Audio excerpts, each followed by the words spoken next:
ప్రస్తుతం మనం గాంధీ హాస్పిటల్లో మరి డెంగ్యూ పాజిటివ్ ఉన్నటువంటి క్యాండిడేట్ ఎక్కడి నుంచి వచ్చారు ఏం కథ అని తెలుసుకుందాం. చెప్పండి మేడం, మీరు ఎక్కడి నుంచి వచ్చారు? నేరెడ్మెట్ వాయిపురి రేణుకానగర్ నుండి వచ్చాము. నాకు first Saturday night fever start అయింది. అక్కడ నుండి చూపించుకుంటూనే వస్తున్నా. ఫస్ట్ ప్రైవేట్లో చూపించాము, అంటే కొంచెం ఫీవర్ కొద్దిగా కంట్రోల్కి వచ్చింది, కానీ మళ్ళీ వస్తుంది.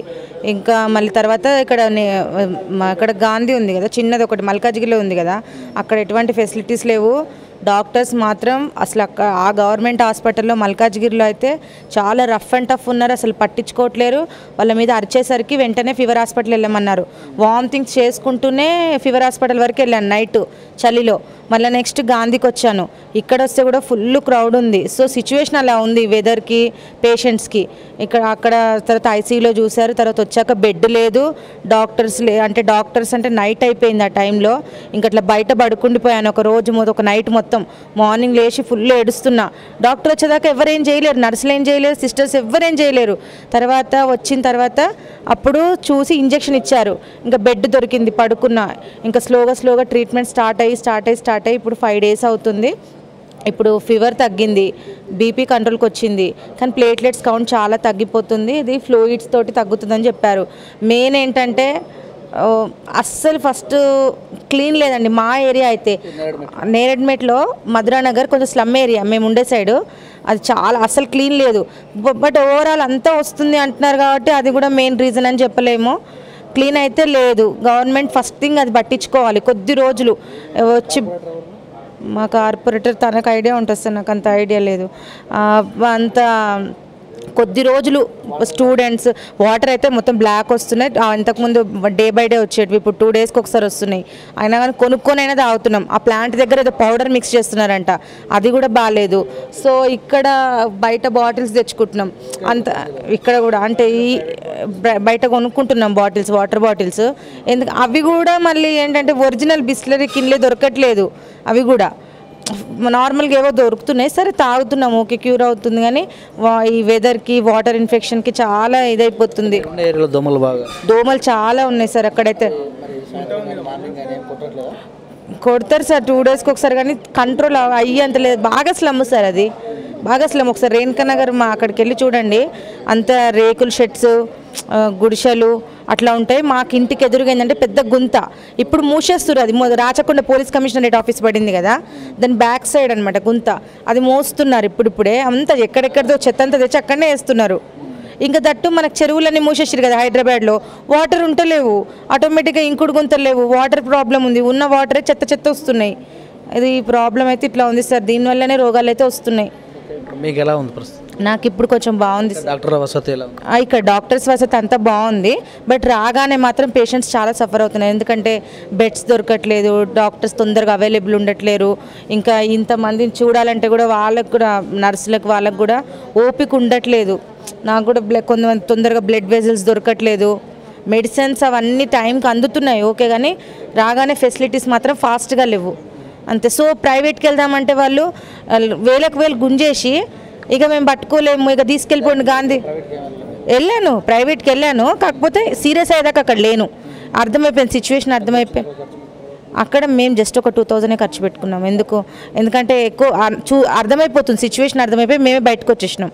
ఇంకో వాళ్ళు 25,000 దాకా ఖర్చు పెట్టుకొని ఇంకా అక్కడ బట్టనంటే వచ్చేసారంట. Okay, thank you. Neredmet road JJ Nagar colony నుంచి వచ్చామండి. అక్కడ సన్ఫ్లవర్ హాస్పిటల్ అని మా ఇంటి పక్క ఒకటి ఉంది.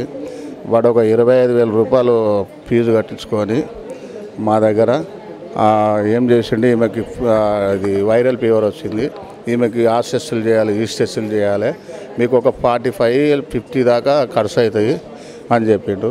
అంత మేము పెట్టలేమంటే మా దగ్గర కాలేదు, గాంధీ హాస్పిటల్ తీసుకుపోయి 2 ట్రీట్మెంట్ చేసిండు. ఒకటి జ్వరము, మళ్ళీ మొత్తం అన్నీ అయిపోయిన తర్వాత ఏ టెస్టులు చేయలేదు, పంపించేసిండు.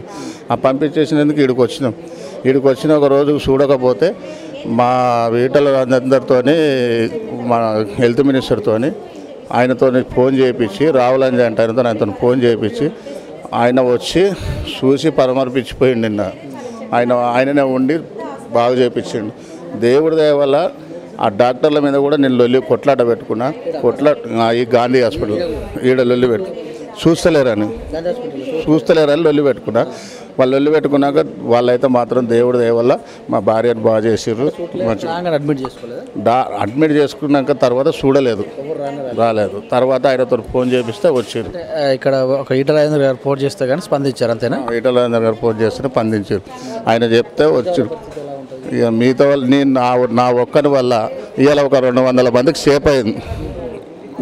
నేను ఫోన్ చేసినందుకు 200 మందికి సేఫ్ అయింది. ఇలా వాళ్ళందరికీ బాగా చూస్తున్నారు మంచిగా. ఆ డాక్టర్ల మీద కూడా నేను కొట్లాట చేసిన. వాళ్ళు దేవుడి దయ వల్ల నా భార్యను మంచిగా చేసారు. వచ్చి 6 రోజులు అయింది. 6 రోజు నుంచి ఇక్కడే అయింది, మంచిగా అయింది, బాగా చేసారు, పర్వాలేదు. వాళ్ళందరికీ ధన్యవాదాలు. బ్లడ్ ఎక్కించారు, అది రక్త కణాలు ఇక్కడే ఎక్కించారు. డబ్బులు ఏం పెట్టలేదు, అన్ని వాళ్ళే ఇచ్చారు. మీరు ఉన్నటువంటి ప్రాంతం ఎలా ఉంది? బాగున్నది. మేము ఉన్నంత పక్కన మా నేరడిమెట్ నుంచి వచ్చినా కానీ అంత బాగుంది. మా దగ్గర అంత గలీజ్ ఏం లేదు, ఎప్పుడు నీట్గానే ఉంటుంది మనకి. అందాదా ఎంతమంది మీకు ఏమైనా ఐడియా ఉందా? ఇంకే మీకు ఒకరికే వచ్చిందా? మీ చుట్టుపక్కల ఒకరికే వచ్చింది. మా చుట్టుపక్కల ఎవరు కదా, మా ఒకరికే వచ్చింది. కార్పొరేటర్ ఎవరు అక్కడ? కటికల శ్రీదేవి మా కార్పొరేటర్. బాగా చేస్తుందా? మొత్తం జేహెచ్ఎంసీ బాగా చేస్తుంది మా మేడం. నేను కూడా 136 division TRS president. Doctor Rajarao గారు ఉన్నారు, వారిని అడిగి డెంగ్యూ పేషెంట్ల పరిస్థితులు ఎలా ఉన్నాయో మొత్తం తెలుసుకుందాం. చెప్పండి సార్. డెంగ్యూ ఇప్పుడు మాకు ఆల్మోస్ట్ జనవరి నుంచి ఇప్పటి వరకు 499 డెంగ్యూ పాజిటివ్ కేసులు వచ్చినాయి. ఈ జూలై ఆగస్ట్ సెప్టెంబర్లో ఎక్కువగా వచ్చినాయి. ఈ ఆల్మోస్ట్ ఆగస్టులో 300 కేసులు డెంగ్యూ పాజిటివ్లే ఉన్నాయి. కేసులు అయితే 955 దాకా వచ్చినాయి. అందులో పాజిటివ్ మాత్రం 288 దాకా ఉన్నాయి. సో ఈ కేసులన్నీ కూడా చాలా వరకు ప్లేట్లెట్స్ పడిపోవటము, కొన్ని అంటే అన్నీ కాకపోయినా వారానికి ఒక 4-5 అయితే సివియర్ కేసులు, మల్టీ ఆర్గాన్ ఫెయిల్యూర్ అంటాము, అంటే కిడ్నీ ఫెయిల్ కావటము, తర్వాత లివర్ ఫెయిల్ కావటము, ఈ అపస్మారక స్థితిలో రావటము, బీపీ డౌన్ అయిపోయి లో బీపీ షాక్ అంటాము. ఇట్లా వచ్చిన పేషెంట్స్ని కూడా సరైన టైంలో సరైన ట్రీట్మెంట్ ఇవ్వటం వల్ల బ్రతికినాయి. ఇంతవరకు ఇన్ని 499 పాజిటివ్ కేసుల్లో కూడా ఒక్క కేసు కూడా మరణం లేదు, అన్నీ కూడా రికవర్ అయిపోయినాయి. మేము మా సిబ్బంది 24 గంటలు కష్టపడి పేషెంట్స్కి సేవలు అందిస్తున్నాము. మామూలుగా ప్లేట్లెట్ కూడా మీరు బయట నుంచి ఏమైనా తెప్పిస్తారా, లేకపోతే ఇక్కడ ప్రొవైడ్ ఎట్లా? ఇక్కడ మనకు సఫిషియెంట్గా ఉన్నాయి. ఇప్పటికి కూడా నేను స్టాక్ చెక్ చేశాను. ఇప్పటికి కూడా మనకి ఇంకా 2 months సరిపడా స్టాక్ మెడిసిన్స్ కానీ, ప్లేట్లెట్స్ కానీ, ఈ బ్లడ్ అండ్ బ్లడ్ ప్రోడక్ట్స్ కానీ ఇవన్నీ కూడా ఇప్పటివరకు మనకు రీసెంట్ స్టాక్ చెక్ చేసాము, ఉన్నాయి. ఇప్పుడు మనకు సరిపడా ఉన్నాయి. ఆ రకంగా ఏమి ఇబ్బంది ఏం లేదు. దోమ వల్ల చాలా రకాల 60 రకాల జబ్బులు వచ్చే అవకాశం ఉంది. మెయిన్ డెంగ్యూనే వస్తుంది. మరి చికెన్ గున్యా, మలేరియా, టైఫాయిడ్ ఇలాంటి కేసులు ఏమన్నా వస్తున్నాయా, లేకపోతే ఓన్లీ ఇవేనా? లేదు, చికెన్ గున్యా కూడా బాగానే ఎక్కువగానే వస్తున్నాయి. ఈ డెంగ్యూ, చికెన్ గున్యా ఈ రెండు కూడా ఈడ్స్ ఈజిప్ట్ అనే మస్కిటో వల్ల వస్తుంది. ఈ మస్కిటో మన చుట్టుపక్కల ఉన్న ఈ గాజు పెంకుల్లో నీళ్లు, టైర్లో నిలబడ్డ నీళ్లు, మన పగిలిపోయిన గాజు పెంకులు, ఈ కొబ్బరి చిప్పలు, ఇటువంటి నీళ్ళల్లో పెరుగుతుంది. అది ఆ మస్కిటో చికెన్ గునియాకి డెంగ్యూకి ఒకటే, అది పగలు కొడుతుంది. అందుకని పిల్లలు స్కూళ్ళల్లో వాళ్ళకి హాఫ్ నిక్కర్స్ ఉంటాయి, పగలు కొడుతుంది దోమ. అందుకని స్కూళ్ళల్లో ఎక్కువ ఉండే అవకాశం ఉంటుంది. కానీ స్కూల్ చుట్టుపక్కల కానీ లేకపోతే మన పరిసరాలను శుభ్రంగా ఉంచుకుంటే ఈ దోమ అనేది పెరగకుండా, వృద్ధి చెందకుండా ఉంటుంది. వారానికి ఒక్కసారైనా కానీ కనీసం డ్రై డే లాగా పాటిస్తే ఆ లైఫ్ సైకిల్ని మనం బ్రేక్ చేసిన వాళ్ళం అవుతాము. దోమల అభివృద్ధిని ఆపినట్టు ఉంటుంది. దీంతో కొంచెం ఫాగింగ్ అవి ఫ్రీక్వెంట్గా చేస్తుంటే మనం ఈ వ్యాధులను నివారించవచ్చు. జనరల్గా ఒక 5 years క్రితం ఇలాంటి కేసులు అంటే డెంగ్యూ అంటే ఒక 2-3 years బాగా వినబడుతుంది. ఇంతకుముందుకు ఉన్నదా ఇది, లేకపోతే ఈ మధ్య కాలంలో ఎక్కువ వచ్చిన అవకాశం అని ఉందా? లేదు, డెంగ్యూ ఇదివరకు ఎప్పటి నుంచో ఉంది. అసలు యాక్చువల్గా ఇది వరల్డ్ అంతా ఉంది. కానీ ఈ మధ్య కాలంలో మనకి డెంగ్యూ అంటే ఈ సౌత్ ఈస్ట్ ఏషియన్ కంట్రీస్ అన్నిట్లో కూడా పెరిగింది. మన ఇండియాలో గత 10 సంవత్సరాలుగా ఈ డెంగ్యూ అనేది వస్తూనే ఉంది.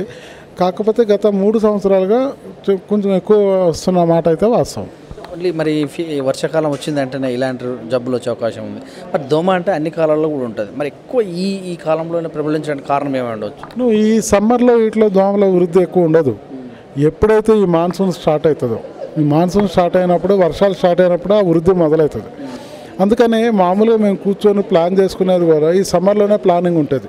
ఇన్ఫెక్షన్స్ డిసీజెస్ అన్నింటిలో కూడా ఇంకా విజృంభిస్తాయి, ఏం చేయాలి, ఎట్లా చేయాలి అని దాన్ని బట్టే ముందే ప్లాన్ చేసుకొని ఏది మన ఇది మొదలు కాకముందే, వర్షాలు మొదలు కాకముందే ప్లాన్ చేసుకొని ఆ రకంగా వీటిని ప్రివెంట్ చేయడానికి మనం చేస్తాం. కానీ ఇన్ని చేసినా కూడా ఇట్లా ప్రబలుతూనే ఉంటాయి. కానీ ఇవన్నీ చేసేది మేము కాదు, మేము ట్రీట్మెంట్ కోసం ఉన్నాం ఇక్కడ.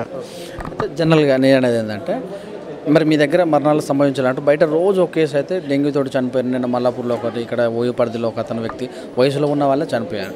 అంటే మెడిసిన్కు అంటే నిరోధన ఉందా, లేకపోతే ఇది వచ్చిన వాళ్ళకు అంటే అక్కడక్కడ చనిపోవడం వల్ల ఏమనిపిస్తుంది అంటే డెంగ్యూ వచ్చిన వాళ్ళు చనిపోతారా కంపల్సరీ అని ఒక ఆవేదన కూడా ఉంది. మరి ప్రివెంటేషన్ అయినా లేక మెడిసిన్ ప్రకారం మొత్తం క్యూర్ చేసే అవకాశం అన్న సాధ్యమైనంత వరకు మనం తొందరగా హాస్పిటల్కి పోగలిగితే, అంటే మనం ఈ షాక్ అంటాము, అంటే కిడ్నీలు అపస్మార స్థితికి పోకుండా, కిడ్నీలు ఫెయిల్ కాకముందు, బీపీ పడిపోకముందు హాస్పిటల్కి రాగలిగితే, కనీసం ఆ పడిపోయినాక ఎర్లీగా వచ్చినా కూడా వీటన్నిటిని కూడా మనం మరణాలకు పోకుండా చూడొచ్చు. అసలు మనం కరెక్ట్గా ఇది చేస్తే డెత్ అనేది <1% కూడా ఉండదు. ఏది సరైన టైంలో సరిగ్గా మనం ఆ వైద్యం అందించగలిగితే. కాకపోతే వీళ్ళు ఏమవుతుందంటే ఈ డెత్లన్నీ కూడా లాస్ట్ మినిట్లో రావటము, లేకపోతే వేరే కారణాలు ఉంటాయి. డయాబెటీస్ కానీ, హైపర్ టెన్షన్ కానీ, ఆస్మా కానీ, లేకపోతే ఇంకా వేరే ఇమ్యూనో కాంప్రమైజ్డ్ స్టేట్ వాళ్ళకి ఫీవర్ డెవలప్ అయినా కూడా డెంగ్యూ మరణాల కింద పోతున్నాయి కొన్ని. అట్లా జనరల్గా నేను చెప్పేది ఇంకా ఇప్పుడు ఏ వయసు వాళ్ళకి ఎక్కువ ప్రమాదం ఉండే అవకాశం ఉంది? ఏ డిసీజ్ అయినా కానీ, ఇన్ఫెక్షన్స్ డిసీజెస్ 65 ఏళ్ళ పైబడిన వాళ్ళలో కానీ, 5 సంవత్సరాల 10 సంవత్సరాల చిన్న వాళ్ళలో, అంటే ఎక్స్ట్రీమ్స్ ఆఫ్ ఏజ్ అంటాము, వీళ్ళల్లో బ్రాంకల్ ఆస్మా ఉన్న వాళ్ళలో, సిఓపిడి అంటాము అంటే లంగ్ డిసీజెస్ ఉన్న వాళ్ళలో, అన్కంట్రోల్ డయాబెటీస్ ఉన్న వాళ్ళలో, బీపీ కంట్రోల్ లేని వాళ్ళలో, కిడ్నీ ప్రాబ్లమ్స్ ఉన్న వాళ్ళలో, లేకపోతే ట్రాన్స్ప్లాంట్ చేసుకున్న వాళ్ళు ఉంటారు, లేకపోతే ఇట్లా అంటే ఇమ్యూనిటీ పడిపోయిన వాళ్ళలో, హెచ్ఐవి వాళ్ళలో కానీ, లేకపోతే పౌష్టికాహారం లేని వాళ్ళలో ఎక్కువ మరణాలు సంభవించే అవకాశాలు ఉంటాయి. ప్రెగ్నెంట్ లేడీస్లో కూడా.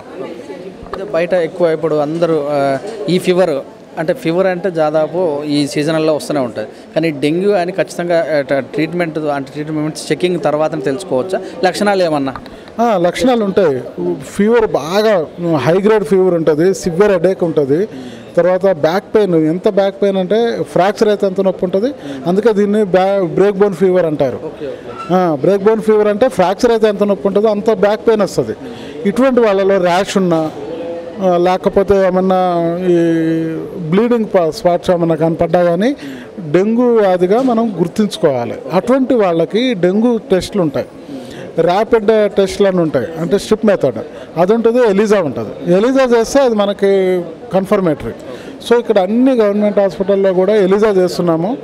అవన్నీ కన్ఫర్మ్ చేసుకొని ఆ రకంగా మనం ముందే గుర్తించి ట్రీట్మెంట్ ఇస్తున్నాం. కాబట్టి ఈ మరణాలు అనేవి తక్కువ ఉన్నాయి. మీ దగ్గరకు వచ్చే కేసులు అంటే గవర్నమెంట్ హాస్పిటల్ అంటే పెద్ద హాస్పిటల్ అంటే లాస్ట్ స్టేజ్లో డబ్బులన్నీ అయిపోయినాకనో, లేకపోతే బయట ఎక్కడ చేయకపోతే ఇక్కడ గాంధీ రాస్తున్నాం అనే కేసులే వస్తున్నాయా, లేకపోతే మొదటి నుంచి ఇక్కడికి వచ్చి చూపెట్టుకోవాలంటే అటువంటి కేసులు ఏమన్నా? మొదటి నుంచి ఇక్కడ చూపించుకోవాల్సిన కేసులు కూడా ఉంటాయి, అవి కూడా వస్తున్నవి. ఇవి ఎక్కువ ఉంటాయి. లాస్ట్ మినిట్లో వేరే ప్రైవేట్ హాస్పిటల్స్లో డెత్ అవుతుంది అన్న భయంతో ఇవాళ రేపు పేషెంట్స్ ఏంటంటే డెత్ని యాక్సెప్ట్ చేసేటట్లేరు. డాక్టర్లు ఎన్ని చేయాలో అన్ని చేసినా కూడా ఈ మరణాలని వాళ్ళకి హాస్పిటల్ని డాక్టర్ల మీద దాడి జరుగుతాయి అన్న భయంతో లాస్ట్ మినిట్లో గవర్నమెంట్ హాస్పిటల్స్కి వస్తున్న కేసులు చాలా ఉన్నాయి. వీటిలో మేనేజ్ చేయడం మేము కొంచెం వీఆర్ ఫేసింగ్ డిఫికల్టీ. బట్ అయినా కానీ వాళ్ళలో కూడా మరణాలు లేకుండా చూసుకున్నాం. జనరల్గా ఇటుకి రాగానే అయితే బయట ఉండి సీరియస్ కేసులు ఇటుకి రాగానే డాక్టర్లు ఎవరు పట్టించుకోవట్లేరు అని, బెడ్స్ లేవని, అవి లేని గోడలు కూడా జరుగుతున్న అవకాశం ఉంది కదా. ఇలాంటి మీ దృష్టికి వచ్చినప్పుడు ఎలా అనిపిస్తుంది, దీన్ని ఎలా నివారించే అవకాశం ఉంటుంది? ఇట్లా అనుకుంటే నెగ్లిజెన్స్ అన్నప్పుడల్లా మాకు అదే బాధ అనిపిస్తుంది. 24 గంటలు పనిచేసే మాకు నెగ్లిజెన్స్ అనేది ఉండదు. ఇక్కడ రోగికి సాటిస్ఫాక్షన్ లేకపోవటానికి కారణం ఏంటంటే బెడ్ దొరకకపోవచ్చు. ఫ్లోర్ బెడ్స్లో ఉండి ట్రీట్మెంట్ ఎంచుడు ఎంత కష్టం అంటే మేము కింద వంగి లేకపోతే కింద కూర్చొని ఎగ్జామిన్ చేసి ట్రీట్మెంట్ ఇవ్వాలి. సిస్టర్ కూడా ఐవీ ఫ్లూయిడ్ పెట్టాలన్నా కానీ కింద కూర్చొని వాళ్ళు ఐవీ ఫ్లూయిడ్ పెట్టాల్సిన పరిస్థితి. ఇటువంటి సిచ్యువేషన్లో బెడ్ దొరక్క, సరైన టాయిలెట్ సదుపాయాలు లేక, లేకపోతే ఫ్యాన్స్ లేక, ఈ ఇబ్బందులతోటి రోగికి సరైన సంతృప్తి ఉండదు. అది ఇవన్నిటికీ కారణం డాక్టర్లు అని డాక్టర్లు నెగ్లిజెన్సీ అంటారు. అది పాపం వాళ్ళకి తెలియక వాడుకునే పదం అది, అంతేగాని అది నెగ్లిజెన్సీ కాదు. ఇక్కడ సదుపాయాలు లేకపోవటం అనేది అది మరి 1000 పడకల హాస్పిటల్కి 2500 అట్లా కేసులు వస్తే వాళ్ళందరికీ ప్రొవైడ్ చేయటం కూడా కష్టము. ఇవేమో సీజన్, అంటే ఈ సీజన్ తప్ప తర్వాత మళ్ళీ ఇన్ని కేసులు రావు మనకి. సార్ అన్ని బెడ్లు వేయటానికి కూడా. ఈ ప్రాబ్లం వల్ల మేము కొంచెం ఇబ్బంది పడుతున్నాం. ఇవన్నీ చేస్తున్నా కూడా ప్రధాన పక్షం వాళ్ళు, ప్రభుత్వం వాళ్ళు వస్తూ మీరు ఇక్కడ చూడటం వల్ల వాళ్ళకి సమాధానం ఇవ్వటం అక్కడ ఏమన్నా అనిపిస్తుందా ఈ సమయంలో? ఏముండదు అంటే వాళ్ళకు కూడా మా బాధ, మా పరిస్థితి ఇట్లా గ్రౌండ్ రియాలిటీ చూస్తున్నారు కాబట్టి గవర్నమెంట్ కూడా, ప్రతిపక్షాలు కూడా మా ఎడల సానుభూతి అండ్ పాజిటివ్గానే రెస్పాన్స్ అవుతున్నారు. ఇది మాకు చాలా ఎంకరేజింగ్గా ఉంది యాక్చువల్గా. అంటే మేము పడ్డ శ్రమకి వాళ్ళు గుర్తిస్తున్నారు. మమ్మల్ని ఇంతవరకు ప్రతిపక్షం కానీ లేకపోతే గవర్నమెంట్ కానీ మమ్మల్ని మెచ్చుకున్న వాళ్ళే కానీ మమ్మల్ని ఎవరు కూడా డిస్కరేజ్ చేసిన వాళ్ళు లేరు. అందుకని మాకు చాలా ఎంకరేజింగ్ ఉంది. రైనీ సీజన్ మొత్తం కూడా ఇలాంటి జబ్బులు వచ్చే అవకాశం ఏమైనా ఉందా, లేకపోతే ఇప్పుడు అంటే మీరు ఫస్ట్ నుంచి ఇప్పటివరకు ఏమైనా తగ్గిందా? లేదు, ఇంకా అవి రైనీ సీజన్ ఉన్నంతకాలం ఉండే అవకాశం ఉంటుంది అండ్ మేము దానికి రెడీగా ఉన్నాం. దీంతో పాటు లాస్ట్ టైం పోయిన సీజన్లో స్వైన్ ఫ్లూ అని ఎక్కువ విజృంభించింది. ఈసారి అలాంటి కేసులు ఏమైనా వచ్చే అవకాశం ఉందా? స్వైన్ ఫ్లూ కేసులు వచ్చే అవకాశాలు డెఫినెట్గా ఉన్నాయి. మనం రోజు టెస్ట్ చేసి పంపిస్తున్నాము. కానీ ఇప్పుడు గాంధీ హాస్పిటల్లో ఒక కేసు ఉంది. అంటే ఈ మంత్లో రికార్డ్ అయింది. లాస్ట్ మంత్లో ఒక్క కేసు కూడా లేదు. ఆ పై మంత్లో ఒకటి ఉంది. మళ్ళీ ఆ పైన 2 నెలల క్రితం అసలు 0. అంటే మనం టెస్టులు పంపిస్తున్నాం స్వైన్ ఫ్లూకి సస్పిషన్ తోటి. కానీ పాజిటివిటీ రేట్ అనేది ఇప్పుడైతే కన్ఫర్మ్గా ఒకటే కేసు ఉంది. Thank you sir.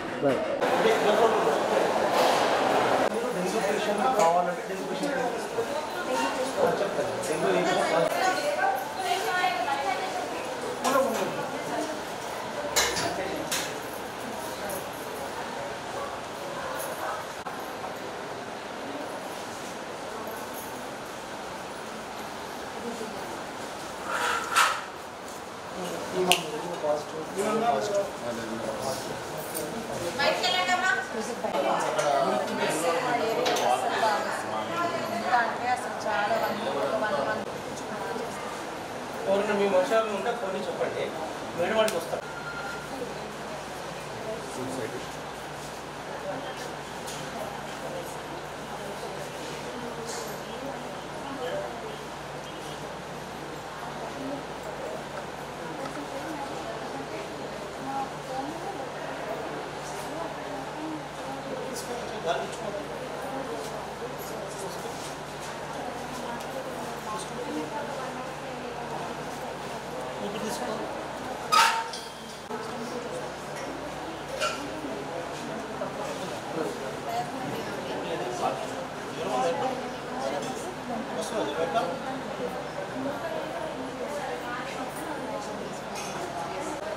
కొంచెం ఉంటుంది ఎఫెక్ట్, ఒక 2 రోజుల ఎఫెక్ట్ దాని తర్వాత వచ్చింది కదా.